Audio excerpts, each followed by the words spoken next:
7 artis Indonesia buka rahasia soal urusan ranjang. Viral, skandal pelecehan pasien oleh dokter di Norwegia. Korea Selatan jadi tempat festival seks terbesar di dunia. Assalamualaikum warahmatullahi wabarakatuh. Hai Sobat Pop News, senang sekali bisa hadir kembali di hadapan Anda. Kali ini, Pop News Media akan merangkum sejumlah berita seputar selebriti nasional dan internasional, gaya hidup, berita viral, film, serta hal-hal entertainment lainnya. Sebuah berita ini kami rangkum selama sepekan dalam program Pop Spot. Bersama saya Hesti Handayani, inilah informasi selengkapnya.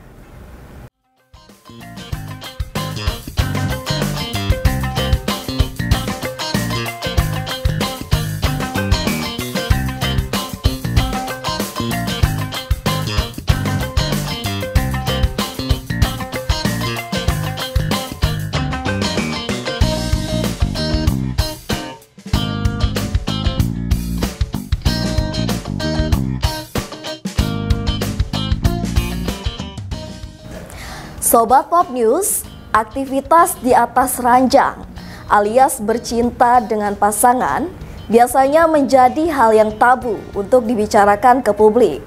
Namun tidak untuk 7 artis berikut ini. Aktivitas di atas ranjang alias bercinta dengan pasangan biasanya menjadi hal yang tabu untuk dibicarakan ke publik. Namun tidak untuk 7 artis berikut ini. 1. Siti Badriah. Siti Badriah bicara buka-bukaan soal pengalamannya bercinta di alam terbuka bersama sang suami, Christian Baharudin, saat sedang berbulan madu di Bali.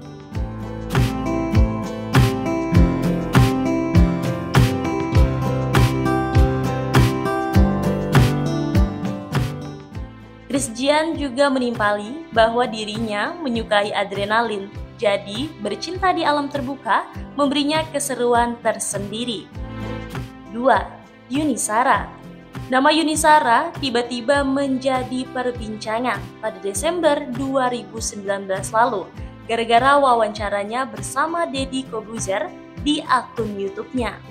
Saat diwawancara, Yuni yang pernah 2 kali menikah dan bercerai itu mengaku dirinya menjadi korban KDRT saat pernikahan pertamanya, dan selama pernikahannya itu dia selalu pura-pura orgasme demi melayani suami. Cerita belak-belakan Yuni ini bukan tanpa alasan. Yuni berharap ceritanya bisa membantu orang-orang yang juga pernah mengalami kekerasan dalam rumah tangga.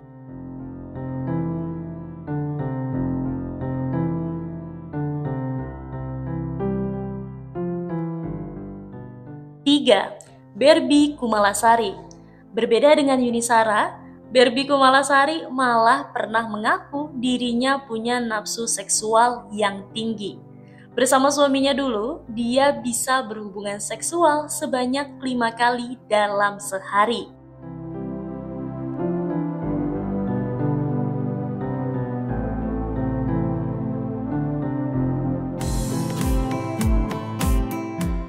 Empat. Krisdayanti. Istri Raul Lemos atau Krisdayanti juga pernah belak-belakan saat bercerita tentang hubungan seksualnya.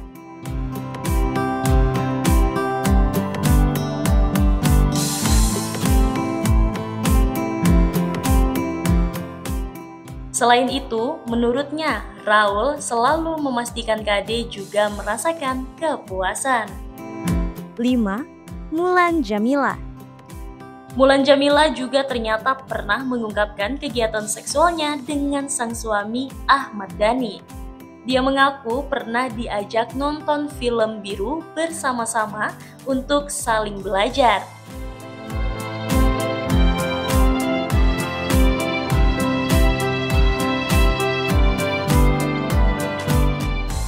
Enam. Dewi Persik. Lain lagi dengan Dewi Persik. Mantan istri Saiful Jamil itu merasa bahwa seks adalah sebuah kebutuhan, seperti layaknya makan dan minum.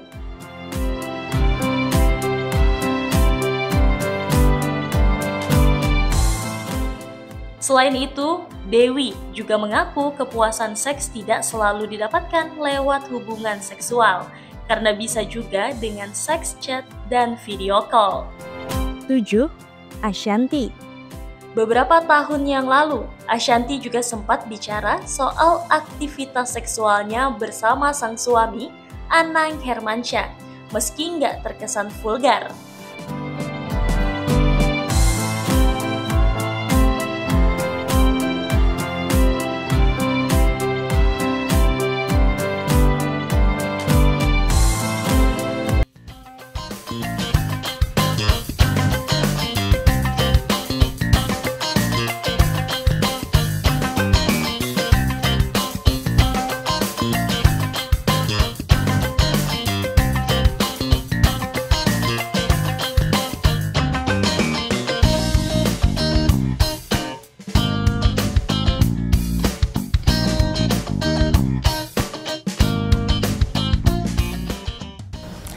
Sobat Pop News, informasi ini tidak kalah mengejutkan.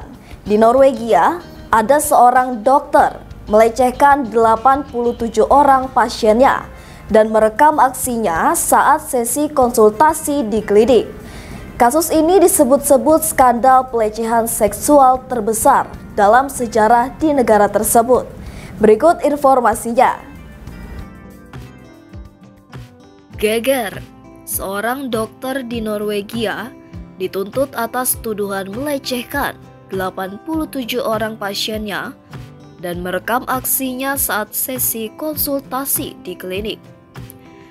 Kasus ini disebut-sebut skandal pelecehan seksual terbesar dalam sejarah di negara itu. Arnie Bay, 55 tahun, didakwa telah menyalahgunakan jabatannya sebagai dokter obgyn untuk melecehkan nyaris 100 wanita, termasuk 2 orang yang masih anak-anak pada saat mereka melakukan konsultasi. Korban tertua berusia 67 tahun ketika ia dilecehkan, sementara korban termuda masih berusia 14 dan 15 tahun. Diberitakan lawyer Monley, oknum dokter itu mengaku bersalah atas 3 tuduhan perkosaan dan 35 kasus penyalahgunaan posisinya. Selama penyidikan, pihak berwenang menyita lebih dari 6.000 jam rekaman video yang mencakup pemeriksaan ginekologi.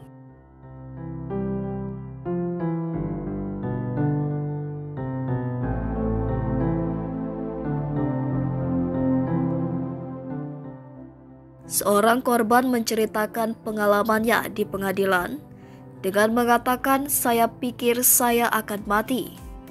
Korban lain yang telah mengunjungi dokternya karena sakit tenggorokan menggambarkan bagaimana dia menemukan dirinya dalam posisi yang rentan selama pemeriksaan invasif dengan mengatakan, "Saya pikir dia adalah dokter saya. Jadi saya melakukan apa yang dia katakan." Dakwaan tersebut mengklaim bahwa dugaan penyerangan terjadi dengan cepat dan tidak terduga selama pemeriksaan. Lembaga penyiaran Norwegia, NRK, melaporkan bahwa salah satu video menggambarkan dia memasang beberapa kamera di ruangan tersebut sebelum memeriksa salah satu wanita yang terlibat dalam kasus tersebut. Laporan tersebut juga menunjukkan bahwa dia mengakui sebagian tuduhan pemerkosaan tersebut selama sidang pengadilan pada hari Rabu.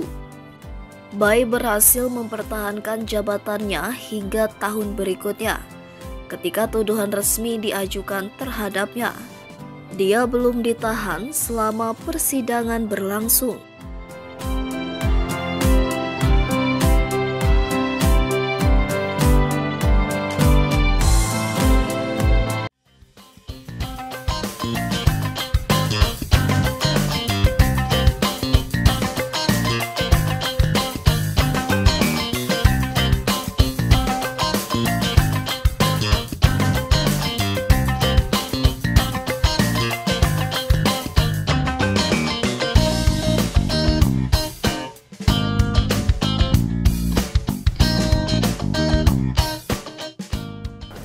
Korea Selatan dikenal dengan pendekatan konservatifnya terhadap seks dan hiburan dewasa. Bahkan, Korea Selatan menggelar festival seks yang diklaim terbesar di dunia. Mau tahu bagaimana keseruannya? Berikut informasinya. Korea Selatan menggelar festival seks yang diklaim terbesar di dunia. Para artis porno alias bintang film panas diundang ke Korea Selatan. Para bintang dari negeri seberang juga didatangkan. Menyitir BBC Rabu 24 April 2024, Lee Hee-tae memiliki harapan yang tinggi untuk festival seksnya. Dia membayangkan 5.000 penggemar berbondong-bondong untuk melihat aktor dan aktris porno Jepang favorit mereka. Akan ada peragaan busana bondage, pameran mainan seks, dan beberapa permainan dewasa yang melibatkan balon-balon yang meledak di antara tubuh orang-orang. Namun hanya dalam waktu 24 jam festival ini dibatalkan. Korea Selatan dikenal dengan pendekatan konservatifnya terhadap seks dan hiburan dewasa. Ketelanjangan di depan umum dan pertunjukan tari telanjang dilarang. Menjual atau mendistribusikan pornografi jenis keras adalah tindakan ilegal meskipun tidak untuk mengkonsumsinya.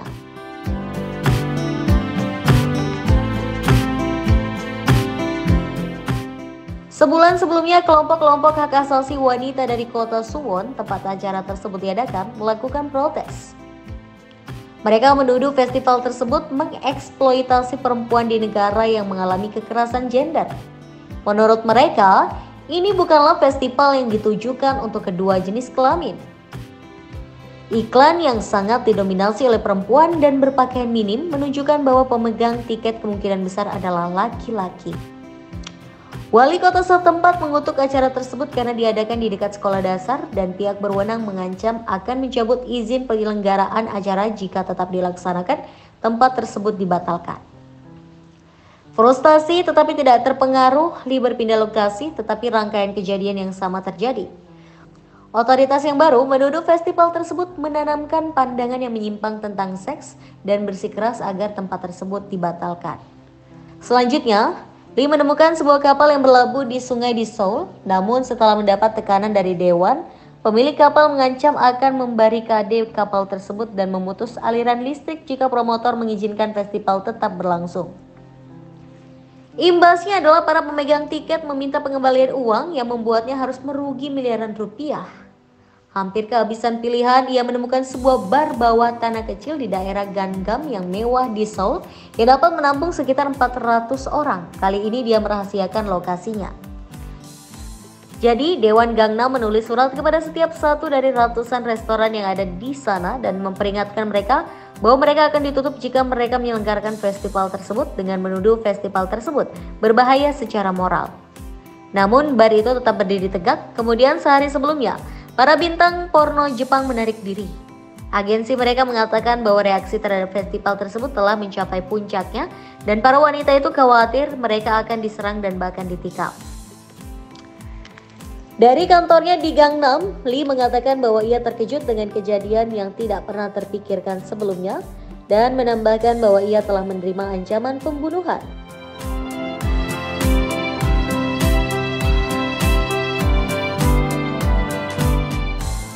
Tidak boleh ada ketelanjangan atau tindakan seksual yang dilakukan, mirip dengan acara yang ia adakan tahun lalu yang hanya mendapatkan sedikit publisitas. Play Joker telah melakukan aksi-aksi yang menarik perhatian di masa lalu. Tahun lalu mereka mengadakan parade seorang wanita di jalanan Seoul dengan hanya mengenakan kotak kardus, mengundang orang yang lewat untuk memasukkan tangan mereka ke dalam dan menyentuh payudaranya. Lee mengatakan bahwa ia ingin menantang sikap Korea terhadap seks dan pornografi yang terjebak di masa lalu.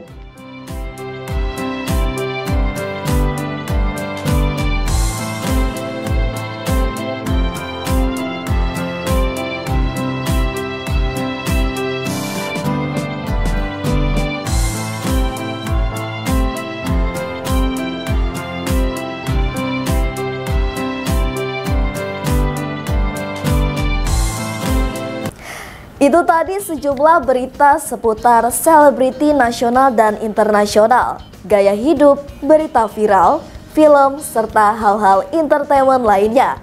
Semua berita ini kami rangkum selama sepekan dalam program PopSpot. Anda bisa mengakses berita lainnya di web kami di popnews.id dan di channel YouTube Pop News Media. Jangan lupa untuk komen, share, like, dan subscribe channel kami. Kami undur diri, sampai jumpa minggu depan.